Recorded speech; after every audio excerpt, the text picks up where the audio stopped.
नमस्कार. श्री शिव महापुराण कोटी रुद्र संहिता अध्याय क्रमांक 31 रामेश्वर ज्योतिर्लिंगाचे महात्म्य. श्री गणेशाय नमः. सूत म्हणाले, ऋषींनो, आता मी तुम्हाला रामेश्वर ज्योतिर्लिंगाची माहिती सांगतो, ती आदराने श्रवण करा. सज्जनांचे रक्षण करणाऱ्या श्रीहरींनी त्रेतायुगात पृथ्वीवर श्रीरामांच्या रूपाने अवतार घेतला. मायावी रावणाने त्यांच्या पत्नीला सीतेला पळवून लंकेस नेले. तिचा शोध घेत प्रभू रामचंद्र किष्किंधेस गेले.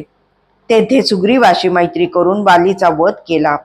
तेव्हा काही काळ वास्तव्य करून सुग्रीव, हनुमानादी महावीर आणि लक्ष्मण यांच्या समवेत सीतेच्या शोधाबद्दल सविस्तर चर्चा केली. सुग्रीवाच्या अधिपत्याखालील सर्व वानरांना तिच्या शोधासाठी चारही दिशांना पाठवले. दक्षिणेस गेलेल्या कपिश्रेष्ठ हनुमंताने परत येऊन श्रीरामांची भेट घेतली. जानकी लंकेत आहे असे सांगून तिला चूडामणी दाखवला. हे शुभ वर्तमान ऐकून श्रीरामांना अतिशय आनंद झाला.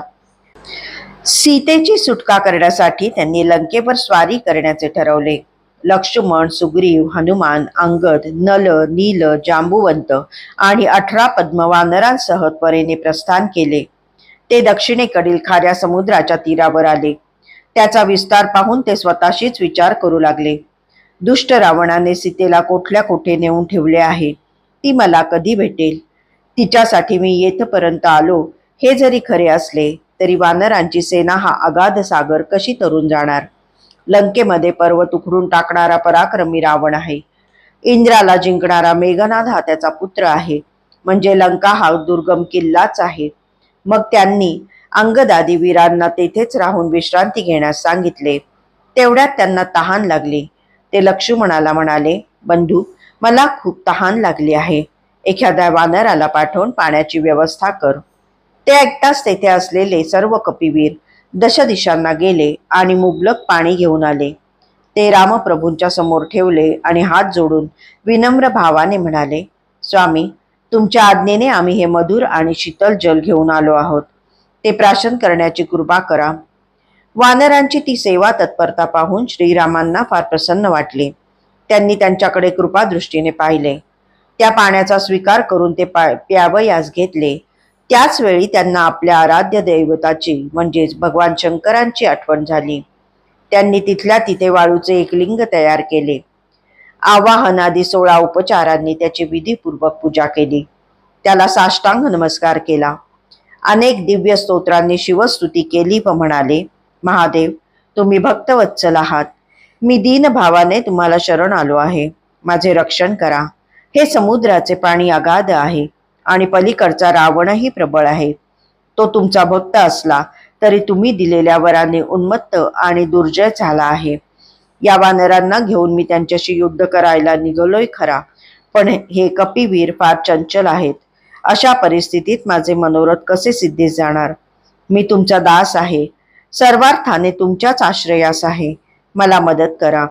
तुमच्या सहाय्याशिवाय माझे हे कार्य सिद्ध होणार नाही. प्रार्थना पूर्ण झाल्यावर श्रीरामांनी शिवप्रभूंना वारंवार नमस्कार केला. त्यांचा उत्स्फूर्त जय जयकार केला. शिवमंत्राचा जप करून शिवध्यान केले. मग ते प्रेमाद्र हृदयाने नृत्य करू लागले, गल्लनाद करू लागले.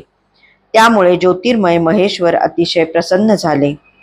पार्वती आणि पार्षदगणांसमावेत शास्त्रोक्त निर्मळ रूप धारण करून श्रीरामांसन्मुख प्रकट झाले व म्हणाले, श्रीराम, तुमचे कल्याण असो. तुम्ही माझ्याकडून उत्तम वर मागून घ्या.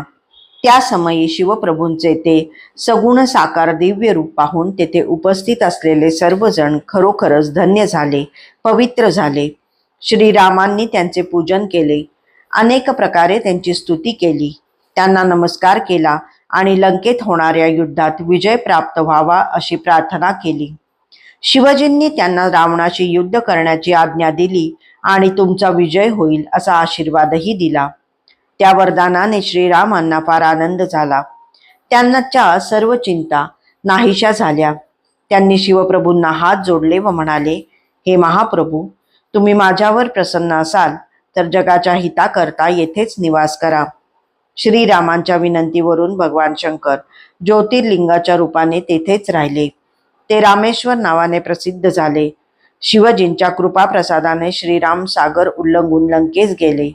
तेथे रावणासह अनेक बलाढ्य राक्षसांना मारले आणि विजय संपादन करून सीतेला घेऊन आले. श्रोते हो, रामेश्वराचा महिमा फार अद्भुत आहे.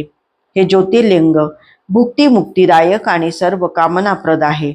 जो मनुष्य काशीतील दिव्य गंगा जलाने रामेश्वराला स्नान घालतो तो जीवनमुक्त होतो. देवांनाही दुर्लभ असलेले भोग भोगून व परमज्ञान प्राप्त करून अंती कैवल्य मोक्षाप्रत जातो. जो मनुष्य या दिव्य कथेचे भक्तिभावाने श्रवण करतो त्याचे सर्व पाप नाहीसे होते. अध्याय 31 समाप्त.